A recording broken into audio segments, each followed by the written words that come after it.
नमस्कार बंधुरा फूड फरएभारे जानाई सकलके स्वागत। आज चले एसेछि सम्पूर्ण निरामिष स्टाफ्ड आलुर दम बा स्टाफ पोटैटो रेसिपि निये। आशा करी आमार रेसिपिटा आपनादेर भालो लागबे। तो चलुन देखे नेওয়া যাক।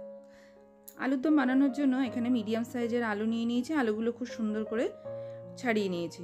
তারপর একটা পিলারের সাহায্যে আমি আলুর ভেতর থেকে আলুর শাঁসগুলো বার করে নেব।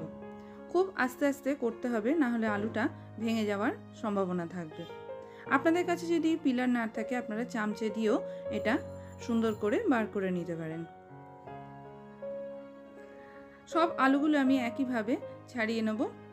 আর আলুর ভেতর থেকে যে শাঁসগুলো বের করব সেগুলো আমি ফেলবো না, সেগুলো আমি স্টাফিংয়ে ব্যবহার করব। অপরদিকে একটা পাত্রে আমি দিয়ে দিলাম বেশ কিছুটা জল, তার মধ্যে দিয়ে দিচ্ছি আলুগুলো। এবার এর মধ্যে কিছুটা নুন দিয়ে আমি আলুগুলো অর্ধেকটা সিদ্ধ করে নেব। মনে রাখবেন আলুগুলো যেন পুরো সিদ্ধ না হয়ে যায়। আলুগুলো আমার সিদ্ধ হয়ে গেছে। এবার আমি একটা পাত্রে তুলে আলুগুলো আমি ঠান্ডা হতে দেব। কড়াইতে দিয়ে দিচ্ছি 2 টিস্পুন মতো সরষের তেল। যে আলুর শাঁসগুলো আমি বের করে রেখেছিলাম সেই আলুগুলো এর মধ্যে আমি দিয়ে দিচ্ছি। দিয়ে দিচ্ছি সামান্য একটু নুন, সামান্য একটু হলুদ। নুন আর হলুদ দিয়ে আমি আলুটা প্রায় মিনিট 5 ধরে একটু নাড়াচাড়া করব।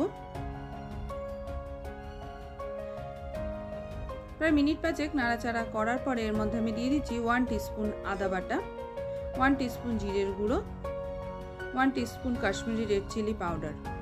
এগুলো দিয়েও আমি বেশ কিছুক্ষণ একটু রান্না করে নেব। গ্যাসের ফ্লেমটা লোতে রেখেই আমি রান্নাটা করছি। এবার আমি এর মধ্যে দিয়ে দিচ্ছি 150 গ্রাম মতো গ্রেট করা পনির। আপনারা চাইলে পনিরের বদলে ছানাও ব্যবহার করতে পারেন। পনিরটা দিয়েও আমি বেশ কিছুক্ষণ এটা রান্না করে নেব। তারপরে এর মধ্যে দিয়ে দিচ্ছি স্বাদ অনুযায়ী চিনি আর দিয়ে দিচ্ছি কিছুটা গুঁড়ো গরম মশলা। এগুলো দিয়েও আমি খুব ভালো করে এর সাথে মিশিয়ে দেব। এবার আমি এর মধ্যে দিয়ে দিচ্ছি কিছুটা কিচমিচ আর কিছুটা কুচো করা কাজু বাদাম। এগুলো খুব ভালো করে মিশিয়ে আমি পুরটা ঠান্ডা হতে দেব কিছুক্ষণের জন্য। এখানে আমার আলু আর পুর দুটোই ভালোভাবে ঠান্ডা হয়ে গেছে।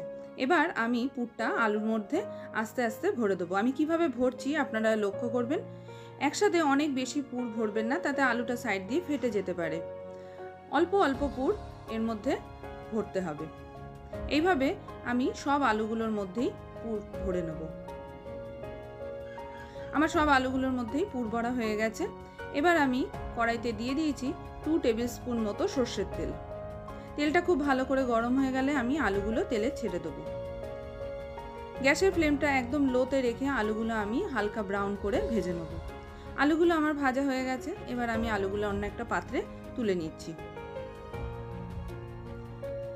এবার ওই তেলের মধ্যে দিয়ে দিচ্ছি 2 টিস্পুন আদা বাটা।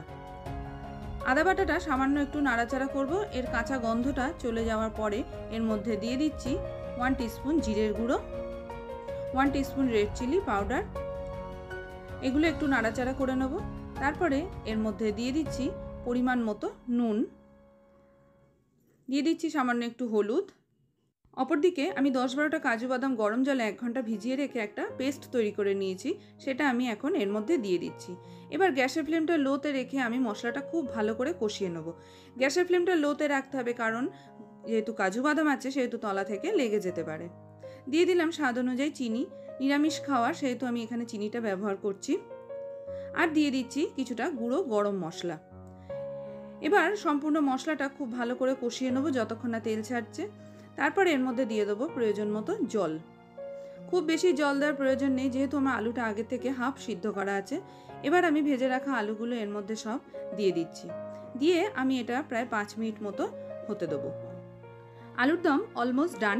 এবার ওপর থেকে দিয়ে দিচ্ছি কিছুটা আমুলের ফ্রেশ ক্রিম। এটা সম্পূর্ণ অপশনাল, আপনারা চাইলে এটা স্কিপ করতে পারেন, তবে এটা দিলে এর টেস্টটা খুব ভালো হয়।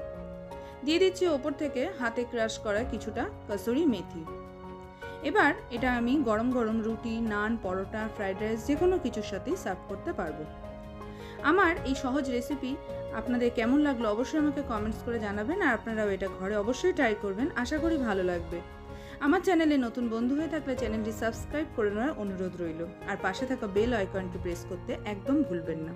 আবারও দেখা হবে নতুন কোনো রেসিপি ভিডিও নিয়ে। ততক্ষণ অবধি ভালো থাকবেন, সুস্থ থাকবেন। ধন্যবাদ।